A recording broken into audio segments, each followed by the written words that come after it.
Assalamualaikum warahmatullahi wabarakatuh. Perkenalkan, nama saya Maulidia Fatimah dengan NPM 227556166, kelas akuntansi perpajakan 3E, dengan mata kuliah akuntansi keuangan menengah. Di sini saya akan menjelaskan laporan arus kas.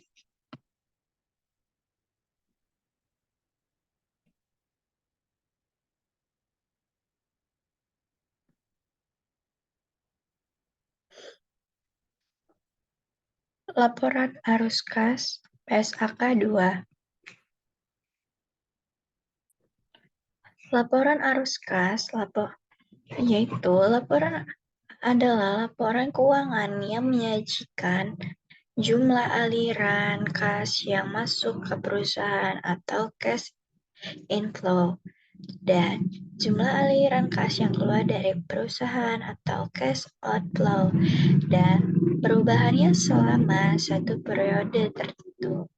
Ada juga laporan arus kas mencakup kas dan setara kas, yaitu kas di tangan, simpanan giro, dan tabungan. Investasi jangka pendek yang sangat liquid yang bisa dikonversi menjadi uang dalam jumlah tertentu dan memiliki resiko perubahan nilai yang tidak signifikan dengan jatuh tempo kurang dari 3 bulan. Arus kas di perusahaan diklarifikasikan menjadi 3, yaitu arus kas dari aktivitas operasi, arus kas dari aktivitas investasi, dan arus kas dari aktivitas pendanaan. Manfaat laporan arus kas yaitu laporan keuangan pembantu pemakai memperoleh informasi. Yang pertama, kemampuan perusahaan memperoleh kas. Yang kedua, kemampuan perusahaan memenuhi kewajiban. Yang ketiga, menjelaskan laba akuntansi dari laba tunai.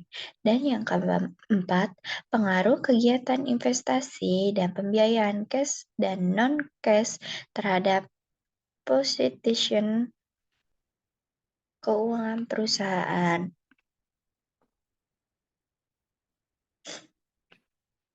Arus kas dari aktivitas operasi.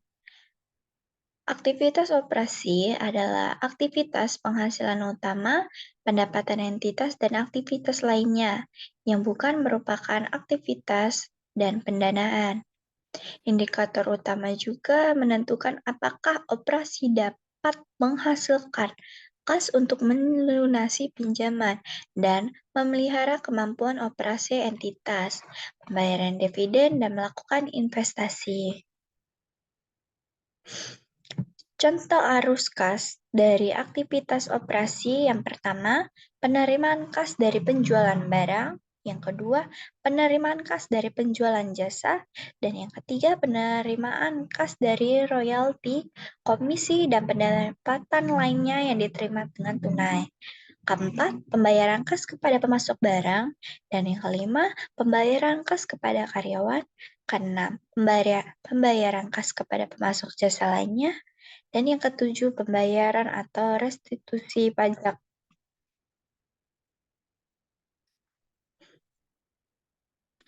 Penghasilan kecuali secara khusus merupakan bagian dari aktivitas pendanaan dan investasi.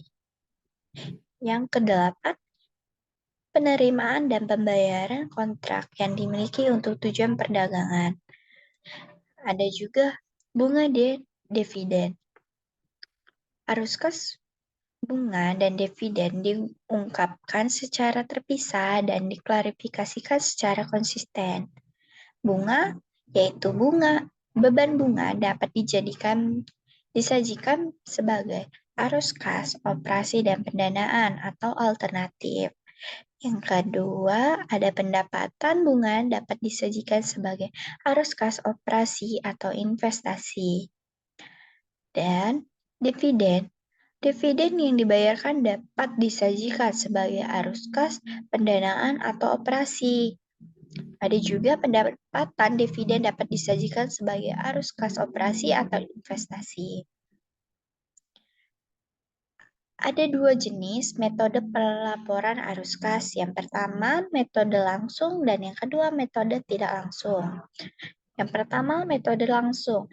Dengan metode langsung, informasi mengenai kelompok utama penerimaan kas bruto dan pengeluaran kas bruto dapat diperoleh baik A. Dari catatan akuntansi entitas, atau B.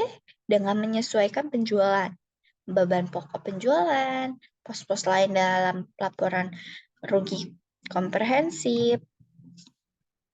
Dan yang kedua, metode tidak langsung. Dalam metode tidak langsung, arus kas bersih dari aktivitas operasi ditentukan dengan menyesuaikan laba atau rugi bersih dari pengaruh. Yang A, perubahan persediaan dan piutang usaha serta utang usaha selama satu periode. Yang B, pos bukan kas seperti penyusutan, penyelisihan, pajak ditanggung, keuntungan, dan kerugian valuta asing yang belum direalisasikan, serta laba entitas asosiasi yang belum dibagikan. Dan yang C, semua pos lain yang berkaitan dengan arus kas investasi atau pendanaan.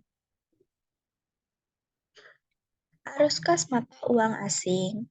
Arus kas dari transaksi mata uang asing dibekukan dalam mata uang fungsional entitas dengan mengalihkan jumlah mata uang asing tersebut dengan nilai tukar pada tanggal transaksi.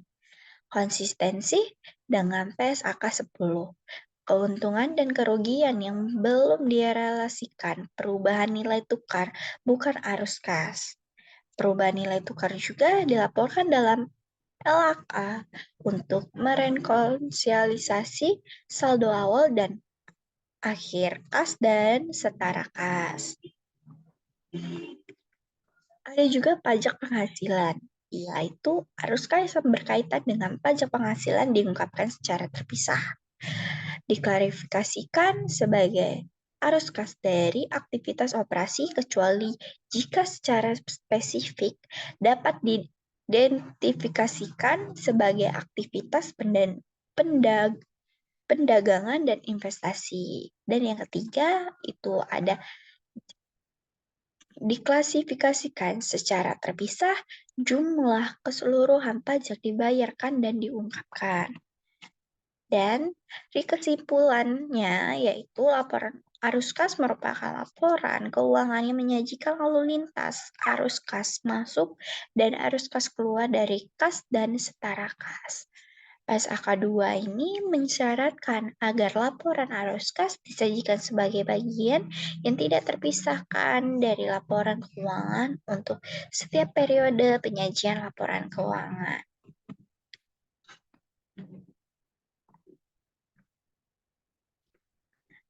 Sekian presentasi dari saya ucapkan terima kasih. Wassalamualaikum warahmatullahi wabarakatuh.